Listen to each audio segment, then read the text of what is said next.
Hallo, herzlich willkommen zum fünften Teil des Pinball 3D Tutorials mit Unity.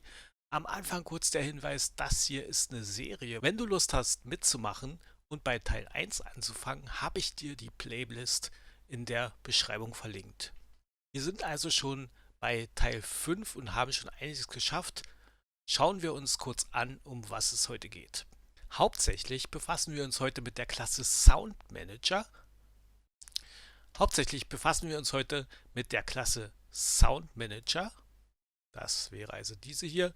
Und ein paar Änderungen an anderen Skripten werden wir wahrscheinlich auch noch machen müssen. Bevor es losgeht, nochmal die Bitte, wenn du diesen Kanal regelmäßig schaust, belohne meine Arbeit bitte mit einem Abo. Nur so kann mein Kanal wachsen und ich danke dir dafür. Zuerst müssen wir einen kleinen Fehler vom letzten Mal korrigieren. Unser Skript für die UI GUI zu nennen war ungünstig, da wir keinen eigenen Namespace verwendet haben und es in Unity eine gleichlautende Klasse gibt.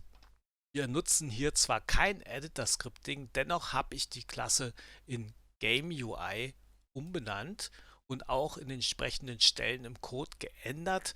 Also das war hier im Pinball-Controller an dieser Stelle. Dann legen wir los. Als erstes brauchen wir ein leeres Game-Objekt Sound Manager. Ich habe das hier als Kindobjekt von UI eingeschachtelt. Dann brauchen wir einen Audio-Mixer. Rechtsklick, Create Audio-Mixer. Ich habe zwei Gruppen hinzugefügt, Music und SFX. Also du gehst auf Master und drückst Plus. Anschließend füge ich zwei Exposed-Parameter zu den jeweiligen Lautstärkereglern hinzu. Du gehst auf die Gruppe und dann auf Volume, Rechtsklick, Expose Parameter, dann auf den Parameter, das wäre Music Volume. Und jetzt musst du aufpassen, hier musst du jetzt unbedingt Enter drücken, sonst wird es nicht gespeichert. Und das gleiche für SFX. Diese Expose-Parameter dienen dazu, die Regler später per Skript zu steuern. Bevor wir mit dem eigentlichen Sound Manager beginnen, brauchen wir noch ein kleines Optionenfenster, ein Canvas mit Panel. Darin sind zwei Slider für Music und SFX und ein Close-Button. Die beiden Slider kriegen ein Volume-Skript. Wir brauchen darin den Expose-Parameter und die Mixer-Group.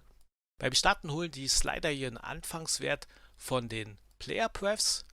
Dann wird mit dem Expose-Parameter der entsprechende Mixerwert gesetzt. Da die Angabe der Lautstärke in dB erfolgt, muss entsprechend umgerechnet werden. Anschließend müssen wir natürlich die Komponente einstellen. Der Min-Value darf nicht 0 sein, sonst funktioniert die Lautstärkeberechnung nicht mehr. Also nur auf fast 0 setzen und den entsprechenden Expose-Parameter und den Mixer angeben. Das Optionenfenster bekommt ein Options-Skript. Das hat nur eine Close-Methode, setzt Timescale auf 0 beim Öffnen und beim Schließen auf 1, damit das Spiel anhält bzw. wieder weiterläuft. Den Close-Button entsprechend verbinden. Anschließend den Button hinzufügen, um die Option zu öffnen. Dort würde ich jetzt einfach das Fenster einschalten über den Button- und Click-Event im Editor. Also das Options Panel hier reinziehen und die entsprechende GameObject Set Active Methode aussuchen und True setzen. Bei mehreren Fenstern würde ich sowas nicht machen, denn es ist nicht gerade ordentlich, die ganzen Fenster hier drin zu haben in der Szene. Die würde ich dann einzeln lieber reinladen, aber bei einem Fenster ist sowas okay, denke ich. Probieren wir das Ganze einfach mal aus. Also es sieht gut aus, die Werte werden gespeichert und der Mixer reagiert richtig. Das Fenster öffnet, kann das einstellen. Der Mixer reagiert. Hier ebenfalls beenden, neu starten und die Werte sind noch da. Also das passt. Als nächstes brauchen wir eine kleine Änderung in unserem Bumper-Skript. Übergeben hier im On-Ball-Hit-Event noch zusätzlich ein Bumper-Name. Damit können wir später im Sound Manager den Sound zuordnen. Entsprechend müssen wir jetzt noch Fehler beheben, denn wir haben Parameter hinzugefügt, aber den Event schon verwendet. Das wäre also hier beim Feuern des Events und hier im Pinball Controller. Bei AddScore muss der Parameter dazu. Ich würde die Bumper Names schon mal vergeben, also am besten gleich in den Prefabs.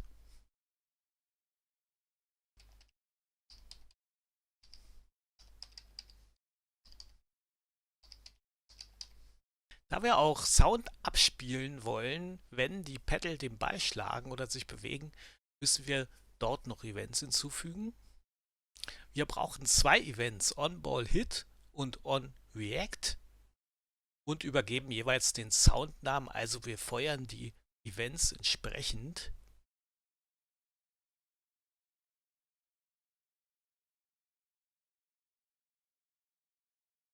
Anschließend brauchen wir ein Skript Sound Manager. Wir haben hier erstmal die Sound-Klasse. Die enthält den Namen des Sounds, den Clip und die Mixer Group. Also entweder für SoundFX oder für Music.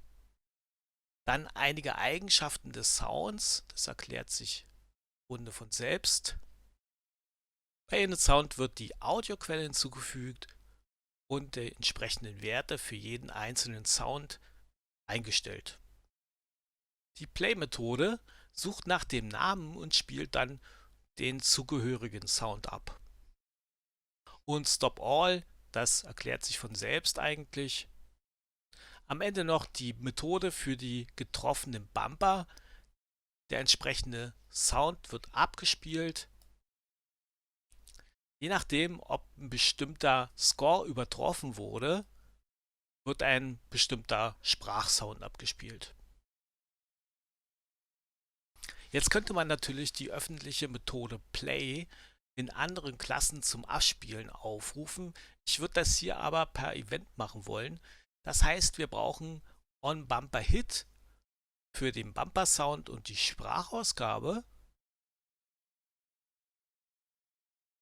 Und die Hintergrundmusik, die können wir direkt hier starten. Die läuft dann einfach geloopt durch. Und natürlich noch die Pedal Sounds, auch die müssen wir anmelden auf die Methode Play. Und am besten das Ganze auch wieder abmelden bei OnDisable. Jetzt muss der Sound Manager natürlich noch eingestellt werden. Die Clips müssen zugewiesen werden. Und Lautstärke und Pitch. Die Mixer Group und natürlich der Name.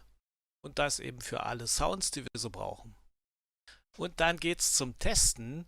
Natürlich wäre für die paar Sounds hier kein extra Manager notwendig gewesen, aber das soll nur ein Beispiel sein. Normalerweise hätte so ein Spiel ja viel mehr Sounds und dann würde sich das lohnen. Schauen wir mal, ob alles geht. Hintergrundmusik geht schon mal.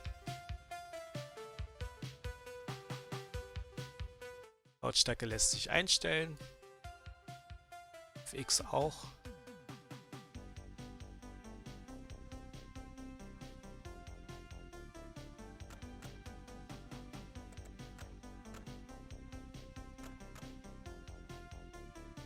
Die Sprachausgabe geht auch. Okay, also das sieht gut aus. Funktioniert alles. Beim nächsten Mal, das wird wahrscheinlich eine der letzten Folgen sein, kümmern wir uns um die Speicherung des Scores und um die Highscore-Tabelle. Bis dahin, ich freue mich über dein Like und bis zum nächsten Mal. Und wenn du noch kein Abo hast, dann würde mir das sehr helfen, um gesehen zu werden und zu wachsen. Dafür vielen Dank und bis zum nächsten Mal. Ciao.